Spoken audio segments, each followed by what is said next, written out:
Good morning student. आज हम हिंदी पाठ्य पुस्तक का लेसन नंबर 5 शायद यही जीवन है रीड करेंगे। तो आइए रीड करते हैं। आज सुबह सुबह मेरी ननंद तेजी से भागकर मेरे पास आई और आंखें मटकाते हुए चहक कर बोली, दीदी आओ, आपको कुछ दिखाती हूँ। जाने क्या दिखाना चाहती है। मैं भी असमंजस का मतलब होता है दुविधा की स्थिति में उसके पीछे पीछे चल दी।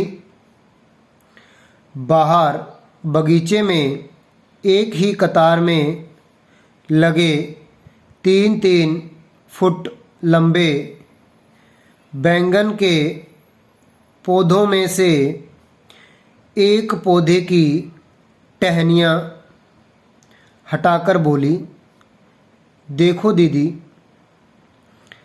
मैं बैंगन के पौधे के बीच की शाखा के 2 पत्तों से जुड़े एक छोटे से प्याले नुमा आकार के घोंसले और उस घोंसले में लाल रंग के छोटे छोटे 4 अंडे देखकर चकित रह गई। शायद जिंदगी में पहली बार इतने करीब से इतना नन्हा सा प्यारा सा घोंसला देखा था।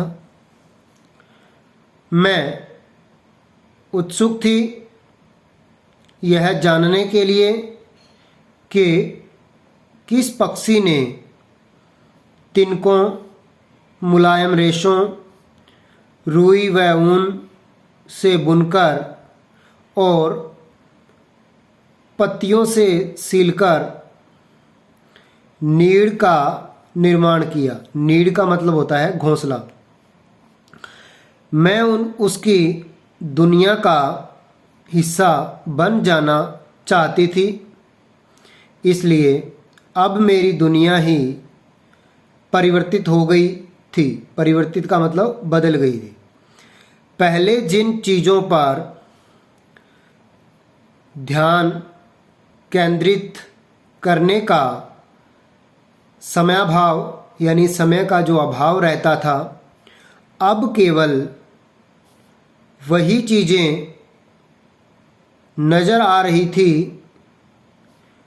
गुलाब के पौधे, विभिन्न रंगों के फूल, पत्तियां, लताएं, आंगन में लगे ऊंचे ऊंचे हरे भरे पेड़, कोयल, बुलबुल, तोते, मैना तथा तितलियां इत्यादि।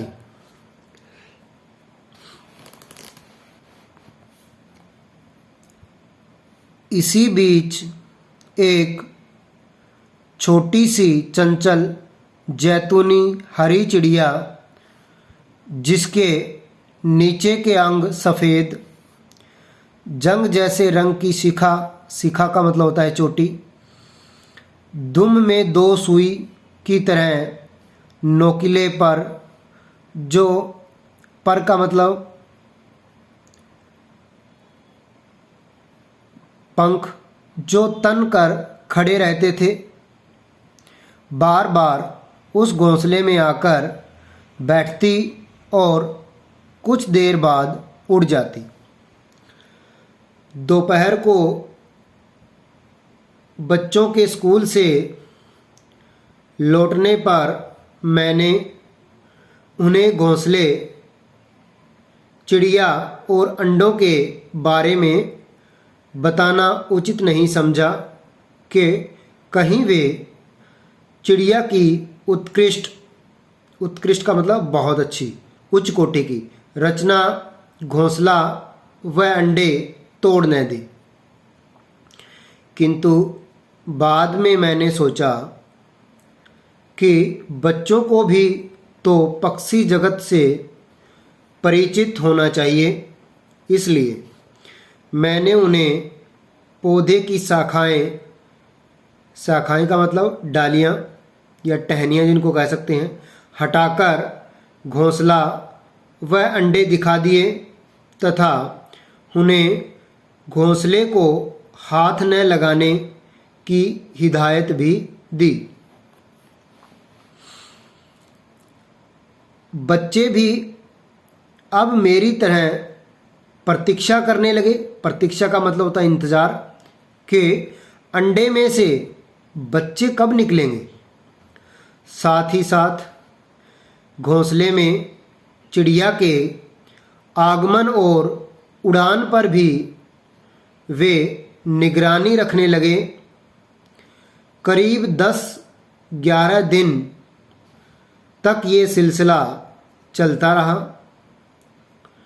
मामूली सी अनजान चिड़िया अब हमारी परिचिता बन गई थी, यानी पहचान वाली। परिचिता का मतलब जिसको हम पहचानते हों, बन गई थी। अनेक चिड़ियों को फुदकता देखकर हम अपनी चिड़िया पहचान लेते थे।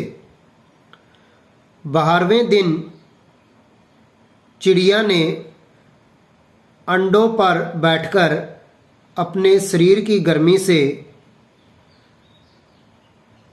अंडे से सेक दिए थे। अब घोंसले में बहुत ही छोटे छोटे प्यारे प्यारे रुई के फाहों की तरह के 4 बच्चे थे।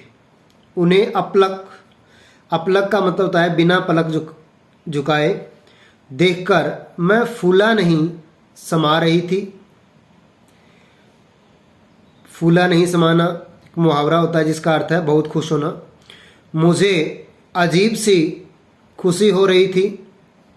अगले दिन तक चारों की आंखें बंद थी। चारों आपस में जुड़े हुए अपनी अपनी खुली चोंच बार बार ऊपर की ओर उठा रहे थे, जैसे खाने के लिए मांग रहे हों।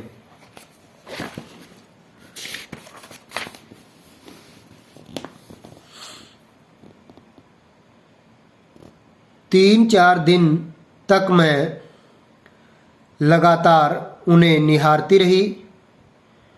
वे हर समय अपनी खुली चोंच भोजन के लिए ऊपर ही किए रहते।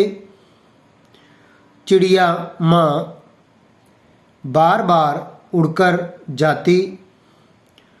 चोंच में छोटे छोटे कीड़े मकोड़े व मच्छर लाकर बच्चों के मुंह में डाल जाती।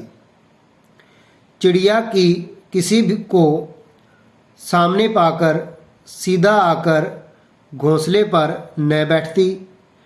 सबसे नीचे की शाखा पर फुदकते हुए अन्य शाखाओं से होती हुई घोंसले के पास जा बैठती।